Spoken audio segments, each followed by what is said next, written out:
I'm now going to apply some bias trim. It's basically a strip of fabric cut 1 3/8 of an inches wide, if I can actually unfold this. And I'm going to sew it to the edge of my sleeve opening, just like you would put a binding on a quilt. The pattern called for 1 1/4 inches, but I decided to give myself an extra 1/8 of an inch, and I'll take photographs to show you why. I've overlapped this from the underarm seam, and since I'm working on a flatbed machine, one without an arm, just like how I learned to sew, I am going to do what's called sewing inside the circle. The wrong side of the fabric and the dress is on the outside. The right side is inside. And you'll notice that I am using the zipper foot. I have the needle centered, and that is a very scant 1/4 of an inch. I am going to align the edge of the presser foot. Sorry about the one-handed filming here, like this. And let's see, I took the knee lever off, so we're going to put the foot down. And I'm probably going to scooch this over just a little bit to the left to get my 1/4 inch seam allowance. It's easier to do with 2 hands, and I'm holding the phone with one. That's actually just a little bit too much over, but I will adjust it and sew all of the way around. I'll join the ends of the binding when I get back to the underarm, and then this will get ironed towards the seam allowance. I'll do an edge stitch using the bi-level presser foot that I love so much, and then I will press it to the inside and stitch it down. Stay tuned for some still photos to add to this video.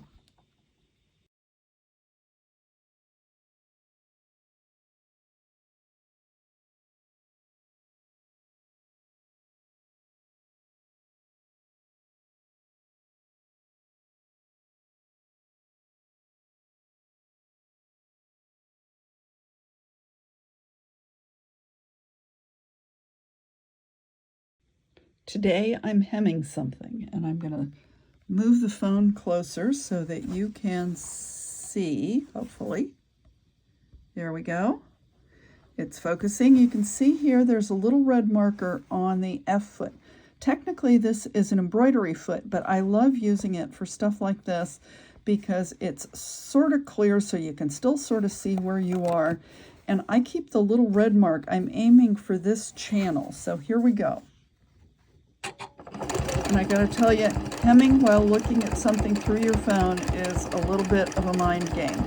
But you see how easy it is to keep the little red caret triangle right inside on that dark blue line? That means my dark blue thread goes onto the blue line and does not wander onto the yellow on either side and show.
Janome's M-foot is an overcast edge.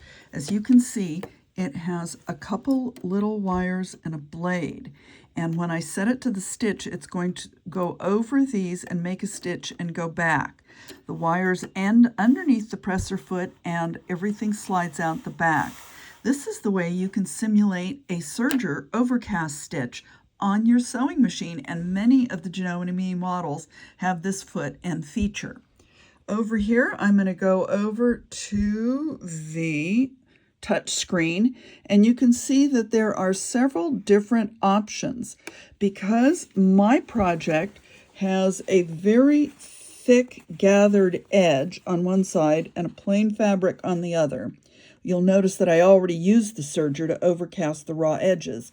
I'm going to simply stay upstairs at my sewing machine and use this stitch, number 13, for my overcast and joining the edges together. I'm going to stop this video, set things up, and then I will show you using the foot in action in a minute. I'm using the overcast foot, which has two little wires, a blade that then flares out and goes around the needle. You can see this. I'm going to take a couple stitches with, I think I'm going to try and put this yellow ruler behind so that, yeah, you can see the blade pretty well and the stitch will form.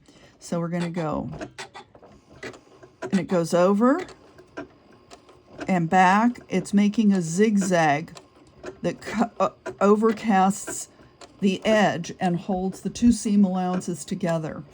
I've already used my serger to bind the raw edges on each piece of fabric before I assembled it, but this serves the function of a serger with a stitch that's on your regular sewing machine, and it's available on many, many, many Janome models.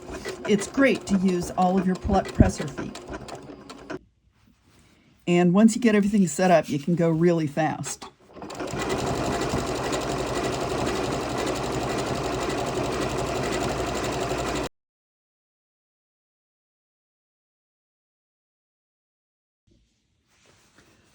When you finish your overcast stitch, remember I said that the wires are open on the back?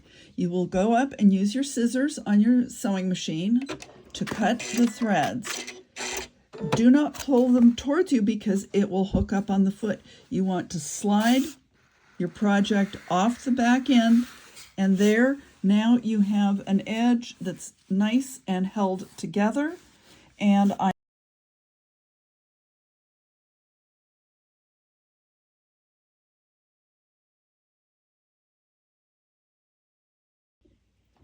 for the very last part of this project, I am going to top or edge stitch where the seam allowance from the skirt is right here underneath, and I've got the bodice coming up over the top of it.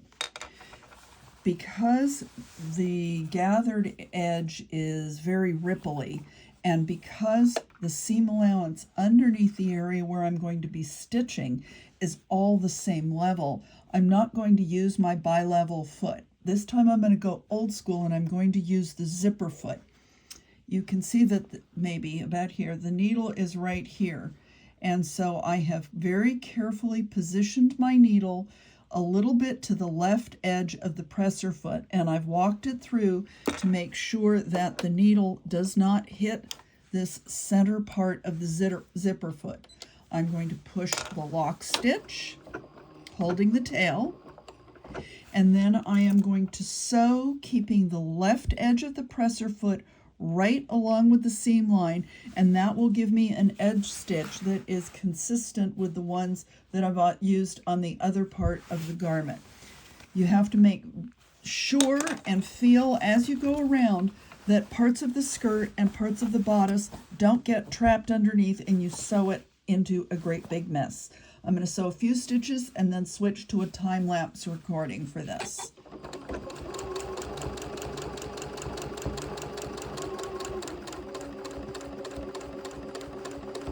It's now time for me to check underneath and reposition all of the fabric. So I'm going to switch over to time-lapse for the rest of this because you don't need to watch paint dry.